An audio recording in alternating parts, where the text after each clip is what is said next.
Germaniyadan. Agar sizlarga pulsiz Germaniyaga kelish qiziq bo'lsa va nemis tilinglarni yaxshilab olmoqchi bo'lsanglar, bu videoni oxirigacha ko'rishinglarni tavsiya qilaman. Men sizlarga hozir 4 ta programma haqida ma'lumot bermoqchiman. Birinchisi Oper dasturi. Bunda A1 darajada bilishinglar kerak bo'ladi. 18 yoshdan 26 yoshgacha bo'lgan hammaga mo'ljallangan va keyin o'zinglarning til darajanglarni 1 yil davomida maksimum yashab yaxshilab olishinglar mumkin. Undan keyingisi FSJ dasturi. 18 yoshdan 27 yoshgacha mo'ljallangan, hamma qatnashishi mumkin va o'zinglarning tilinglarni yaxshilab olasizlar. 1 yildan 18 oygacha Germaniyada bu programmada qatnashishinglar mumkin. Uy-joy bilan ta'minlanasizlar va ish bilan ta'minlanasizlar. Cho'ntak pul beriladi.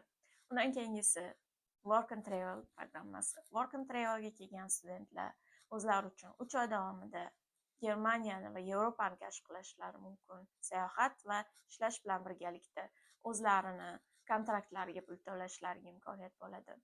18 yoshdan 30 yoshgacha bo'lgan hamma studentlarga mo'ljallangan va universitetidan, yo'nalishdan qat'iy nazar kamida IT darajada bilishinglar tavsiya etiladi.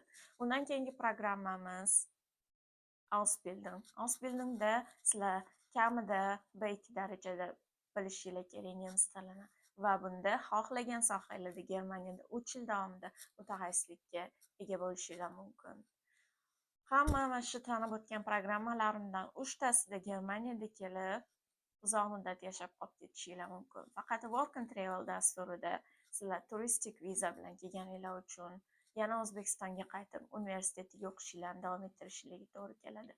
Lekin ko'pchilik Germaniyaga kelib Work and Travel qaytgandan keyin yana Germaniyaga qaytish osonlashadi.